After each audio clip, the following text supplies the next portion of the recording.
All right. Welcome back in to Ben Talks Utah Hockey, here with a post-game update after the game versus San Jose on December 14th. So tonight we had a battle of the goaltenders here with Vejmelka and Vanacek. Georgiev is not in net tonight. He just came over on a trade from Colorado with Kovalenko. And we'll talk about Kovalenko here later on in the show. But yeah, we got two goaltenders battling it out tonight in San Jose, with final score being 4-3. Utah taking the win in a close 1-goal game. And I just want to break down each of the periods, kind of what happened in each one, and what I kind of thought about each one, and what I think going forward Utah can build off of and work on in the future. So let's get into it.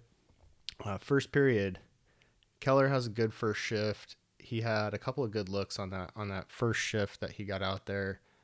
We started the third line with Kraus, Michelli, and Bugstad. They've been recently they've been starting that line to start games, and I think that's pretty interesting that we're not necessarily matching best on best. We are trying to put a physical presence, I think, out there, kind of a grinder line to get games started. So I think that's kind of interesting. Anyway, Valimaki takes a penalty for interference early on in the first period. We have good neutral zone pressure on the kill, and we end up killing that one off. Hayton gets a breakaway chance but can't bury one. Vanacek stops him. We get good pressure from that third line, which leads to a goal from the second line. Gunther scores from Sergachev and Cooley in the high slot with a nice saucer pass from the corner from Cooley. McBain gets a good screen in front of the net, and everyone gets involved on that goal. It's the fifth power play goal for Gunther on the year, and he continues his hot streak, scoring again tonight. Kunin, let's see here. Sorry. You got to bear with me here. It's 1 o'clock in the morning here on the East Coast. I'm in Florida, and I just have the energy, I think, to get through this podcast tonight rather than waking up in the morning and trying to put this out. So bear with me here. I might be a little bit slow, but yeah, I'm just reading through my notes here and my eyes are kind of tired. So bear with me here for just a second. We'll get it going. Kunin on the Sharks takes a penalty for hooking after the goal from Gunther. San Jose kills that one off, and San Jose ends up getting a goal from Wenberg. He scores on a pass from Goodrow and Cece off a rush chance and a breakdown in the neutral zone for Utah. We did have some good pressure before that play, and then they just kind of found a weak spot in the layers of our defense there in the neutral zone, and they get a nice little rush chance and score a goal on that one. San Jose continues to play good defensive pressure in their zone. Cooley and Eklund get into a little scrum along the boards, and they both get minor penalties near the end of the period. Utah at the end of the period is leading in shots 11-8, and the score is 1-1 after the first. Getting into the second period, starts off with Zetterlund getting a good shot off a misplay from Mata in the defensive zone. Celebrini then gets a good look from the high slot, glove save by Vejmelka, and then Celebrini again, shortly thereafter, hits the post on a rush chance. He gets a rebound off a bad angle shot, and Celebrini got a lot of good looks this game. He really stands out. I mean, I was talking about him in the pregame show, and guy just looks like an NHLer, and he's only 18 years old. So really, really interesting to see him playing well this early into his career. After that, we get a good defensive play from Cooley after he whiffs on a one-timer shot. He plays a 200-foot game, like I've said in a previous episode. He plays a good 200-foot game.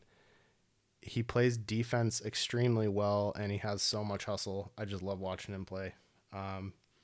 Thereafter, Kunin gets another penalty for holding. It's a power play for Utah. We get a couple good looks from Kesselring towards the end of the power play, but it is killed off by San Jose.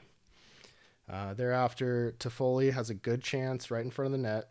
Sharks start turning up the pressure here in the second period. I think San Jose outplayed Utah in the second period. I think that's the only time that they did outplay them, even though the shots didn't necessarily go in their favor. In that second period, I did think the Sharks pressured Utah more than Utah had. Then we get another penalty for tripping on Liljegren, and he trips up Keller for a third Utah power play that is killed off by San Jose. So we still haven't got anything going on the power play up to this point. Stenlund gets into Celebrini from behind. It looked like a dirty hit at first, but Celebrini looked off balance to me, and there was no response from any of the Sharks players on a hit to their star player, which I thought was rather interesting. Normally, you see a hit like that draw a crowd and a fight. So the crowd was giving it to the referees after that. There were a couple of missed calls, I think, in that second period that could have gone both ways for both teams. Couple of missed calls that I probably would have liked to see called, especially at that point in the game when, it's not really, you're not putting one team out versus another towards the end of the game. So just a couple missed calls there that I thought definitely could have been called on both teams. There's a 2-on-1 chance after that. Saved by Vejmelka. Sharks get a 2-on-1. Vejmelka has a good save. And then the Sharks do put up a goal on a rebound from Granlund in the corner off a bad angle shot. Vejmelka was a little bit out of position after adjusting to that slot shot, and he ends up giving a bad angle goal to Granlund there, and Granlund stays hot, stays offensive for the Sharks.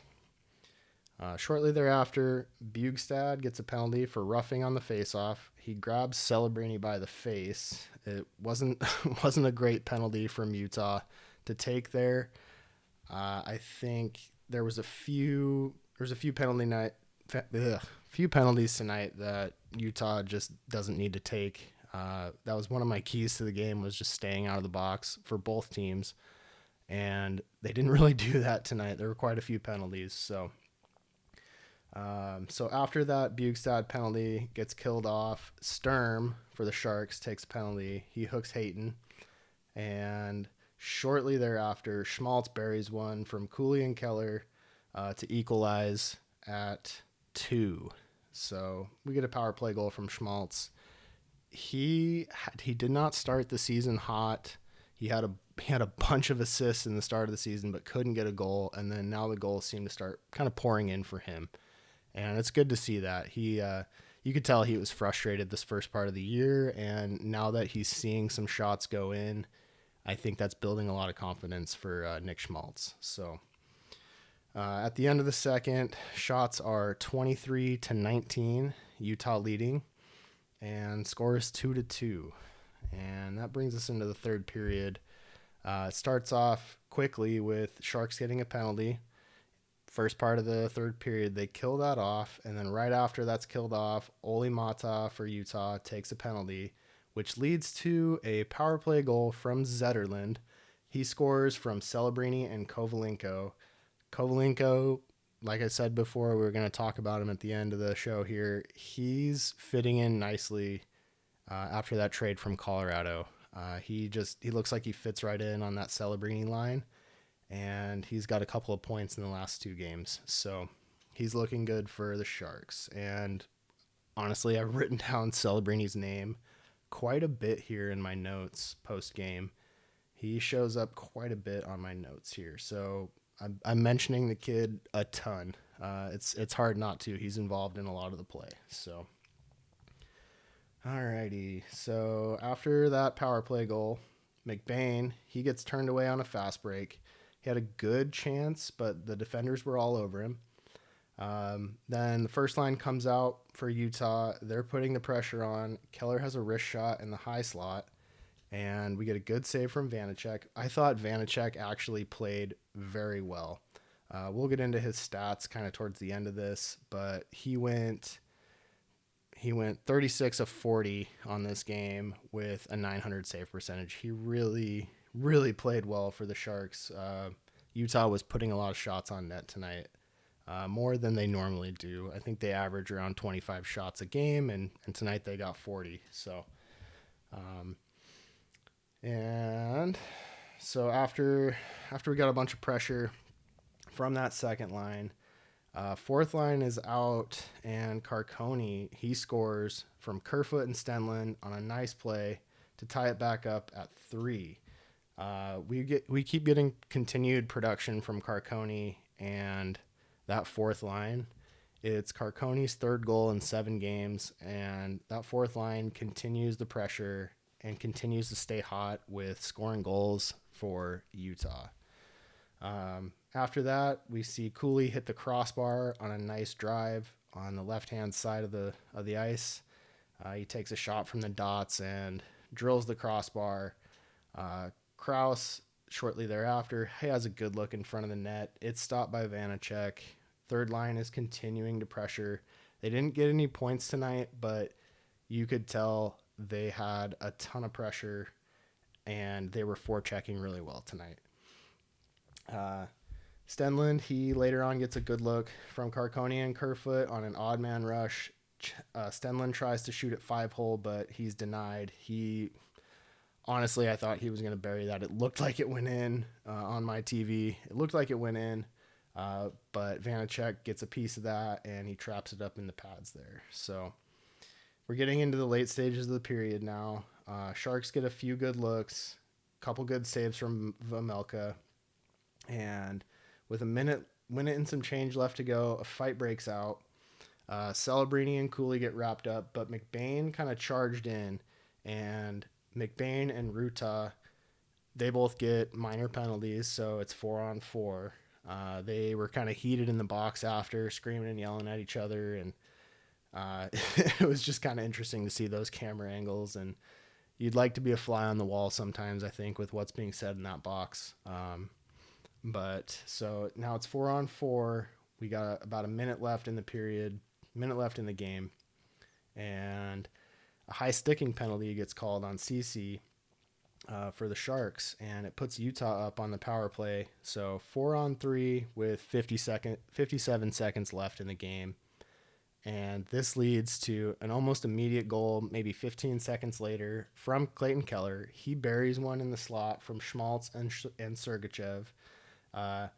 And now it's 4-on-4. And that's a huge goal. Keller got a lot of good looks from the high slot this game.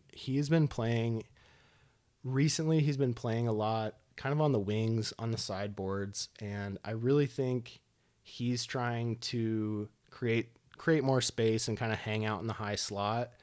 That way he can use his skill and his stick handling to get pucks into that middle slot area and get some good shots off. And he buries one to put Utah up 4-3 with 43 seconds left.